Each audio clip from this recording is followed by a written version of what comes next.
Women's suffrage, a question that has been agitated before the country, a question involving, according to the last United States Census, the welfare of something more than 1/2 of the people in the United States.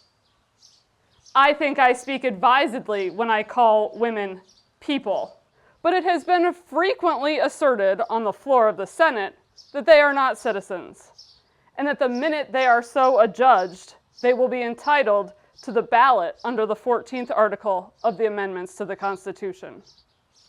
The 9th Amendment to the Constitution reads as follows: "The enumeration in the Constitution of certain rights shall not be construed to deny or disparage others retained by the people." Are you prepared to assert that women are neither citizens nor people? The right to the ballot, the right to a voice in the matter of who shall rule over them and how they are taxed, has ever been considered as the crowning glory of men since the adoption of the Constitution. Women have, in addition to this, an earnest desire and interest as to how their homes and children shall be protected and their persons and property preserved. We come to you as the English people appealed to King John of England when they wrung from him that famous Bill of Rights, the Magna Carta, that formed not only the foundation or bulwark of English liberty, but with which the colonists of this country insisted on embodying into our own laws and bills of rights, when, with toil, privation, bravery, and blood, they settled this country by landing in inhospitable, rock-bound New England and undertook to make its soil productive. Reforms do not go backward. Eminent speakers in our country are arousing the people of the states to the question of the civil and political equality of woman and the injustice of her taxation without representation. Taxation without representation is tyranny. Tell, if you can, why some women should not have the ballot if taxed just the same as a man. King George, you remember, denied us the ballot, but sent the tea. And we, without asking a question, just tumbled it into the sea. Taxation without representation is tyranny. Just this is meant: one person shall not rule another, except by that person's consent. It was this, in the logic of Lincoln, that served the proud Douglas to vex. With them, it related to color. With us, 'tis a question of sex. Because it yet remains to be demonstrated who gave to man his superiority and the right to take from or relegate rights to women, the brother to dictate to the sister, the son to the mother. If women is inferior to men, why draw the line? You do not draw it on an inferior man unless he is an idiot. If it is because you do not wish to multiply votes, then draw the line at the adult son who lives at home, not on the mother and the keeper of the home. Gentlemen, you forget that the world moves and that the educated, cultivated woman of today is not the woman of a century or even a half-century ago, and that now the state university of the country is the daily press from which every woman aspires to graduate. The intelligent, educated woman of this country should have as much right to practice law, medicine, or theology, enjoy the emoluments of office, vote and be voted for as the man.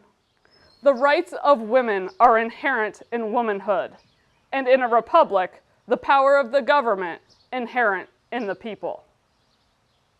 Are the women of today a part of the people?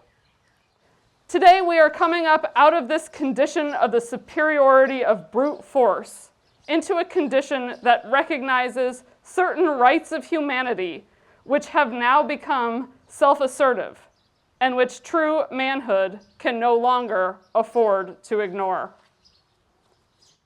Integrity and intelligence, virtue and morality should constitute the civil service examination for statesmanship, not wealth, sex, or brawn, and on these alone can be securely built on the pillars of a republic.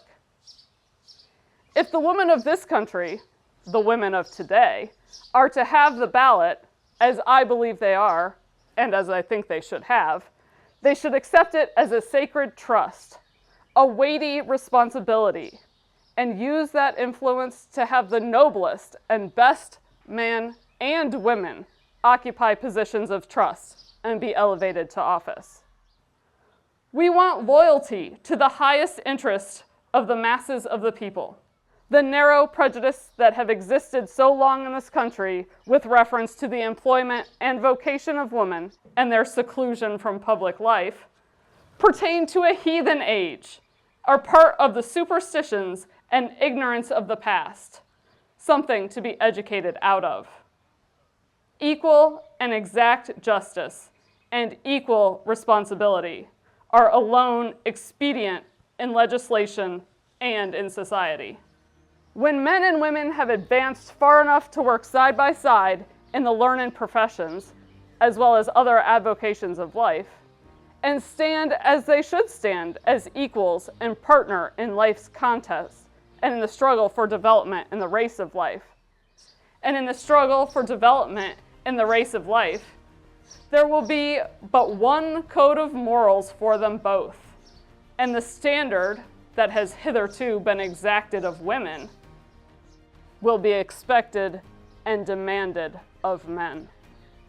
When license ceases to be excusable in either sex, we may hope for a generation of youth with a new code of morality, one in which a pure woman may be able to select for her life companion an equally pure man. Hitherto, men have been asking of women what they never expected to give in return. This woman movement opened the political door to the women of this country, and henceforth the women in politics will no more be a novelty, but one of the expected features of a campaign. A potential element no longer to be ignored, but one to be met and recognized.